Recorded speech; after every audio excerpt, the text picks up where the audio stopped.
Agora a gente vai ver o caso da carga desequilibrada em estrela a quatro condutores, certo? Então isso daqui é uma continuação no que se refere à carga em estrela, né? Primeiro foi visto a carga equilibrada em estrela a quatro condutores, né? Agora a gente vai ver o caso desequilibrado. Sendo assim, quem não viu o vídeo sobre a carga equilibrada em estrela, é melhor assistir primeiro para entender aquele caso e depois a gente vê esse caso aqui, tá? Então agora a gente vai ver a solução do exemplo 4 da página 22 da apostila, certo? Então ali a gente tem um sistema que é a tensão de linha 208 volts, sequência de fases CBA e as impedâncias em cada fase são essas que estão aqui, né? 10 fase 10, 10 fase 0 e 10 fase menos 10. Notar que, embora elas tenham o mesmo módulo, mas os ângulos são diferentes, certo? Então, vamos ver como é que fica esse resultado aí. Então, só para a gente se situar, né? Está aqui a carga em estrela, né? ZA, ZB e ZC, né? Cada uma sendo alimentada por uma respectiva linha, né? E o condutor neutro sai lá do ponto neutro até o nó comum da estrela, certo? Então, vamos notar que o seguinte, a corrente na fase A, ela faz esse percurso aqui, passou pela impedância e retorna pelo neutro. Todas as demais correntes estão fazendo a mesma coisa, circula pela linha e retorna pelo neutro. A fase C é a mesma coisa, circula pela linha, passou pela impedância e retorna pelo neutro. Porém, o neutro ele está, a corrente de neutro, a gente pode ver pelo desenho que ela foi direcionada no sentido do condutor, do ponto neutro para a carga, tá? Então a gente vai ver que isso vai fazer uma diferença no final lá, tá?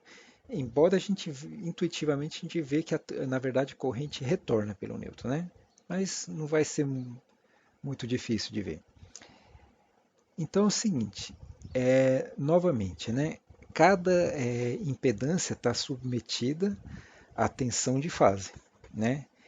Sempre é fornecida a tensão de linha, mas para a carga em estrela ela está submetida à tensão de fase. Então, tensão de fase nada mais é que tensão de linha dividido por raiz de 3, né? Fica 208 dividido por raiz de 3, que resulta em 120 volts, né? Então, medindo a tensão em cada impedância, com um voltímetro você veria 120 volts na leitura. Então, como é que ficam as correntes de linha agora? Então, notem que a corrente na fase A é o VAN sobre ZA, né? Como a nossa sequência de fase é CBA, então o nosso módulo é 120, fase menos 90, né? Dividido por ZA. Aí tem esse valor aqui.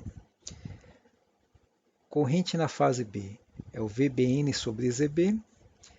O IB na sequência CBA é 30 graus, né? Fazendo as contas dá esse daqui. E IC é VCN dividido por ZC, né? A defasagem de VCN é 150 graus, né? Para a sequência CBA, resulta nesse valor. E também faz parte das correntes de linha a corrente no condutor neutro, né? Então, olha aqui o que acontece. A gente viu lá naquele desenho que todas as correntes vêm pela linha e todas retornam pelo neutro. Então, pelo neutro está circulando as três correntes de linha, IA, IB e C, certo? Mas como o nosso desenho está indicado que a corrente de neutro se dirige para a carga, né, é acrescentado o sinal de menos aqui. Então, a corrente de neutro é a somatória das três correntes, porém, como lá naquele desenho está indicando que o neutro, ele na verdade está se dirigindo para a carga, aí vai um sinal de menos aqui na frente, certo? Então você soma as três, né, e dá essa conta aqui.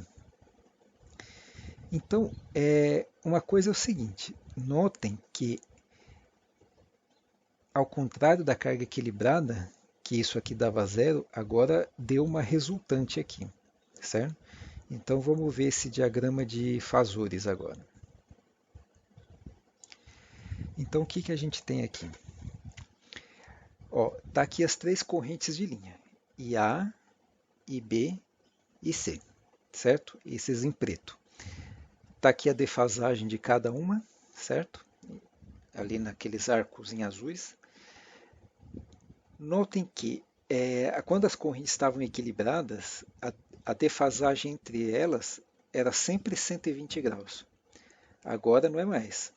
Ó, entre IB e IC a gente tem 130, entre IB e A tem 130, entre IC e A tem 100 agora, certo? Então, obviamente que dá uma resultante aqui, né?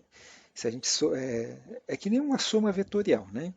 Então, fazendo essa soma, a corrente de neutro que está indicado nessa seta verde aqui seria a resultante dessa soma.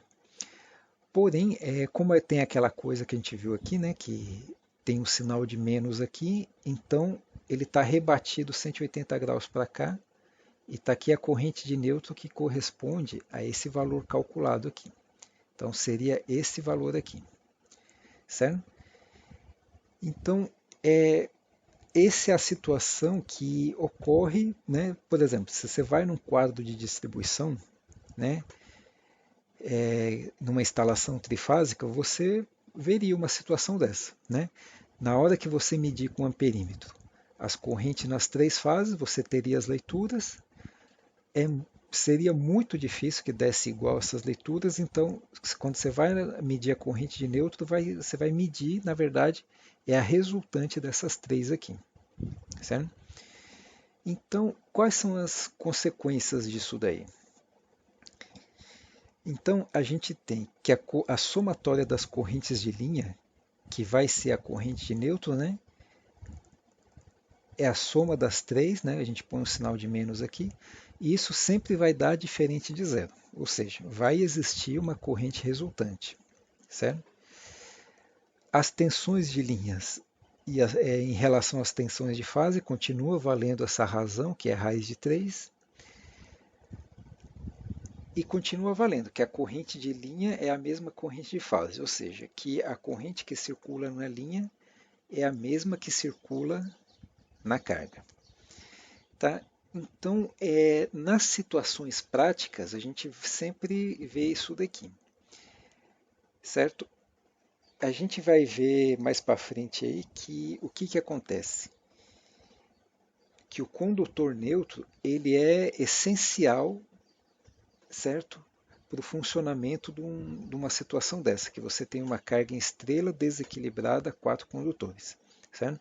É até uma questão na prática que se faz em qualquer instalação, que você sempre conecta o neutro primeiro, né?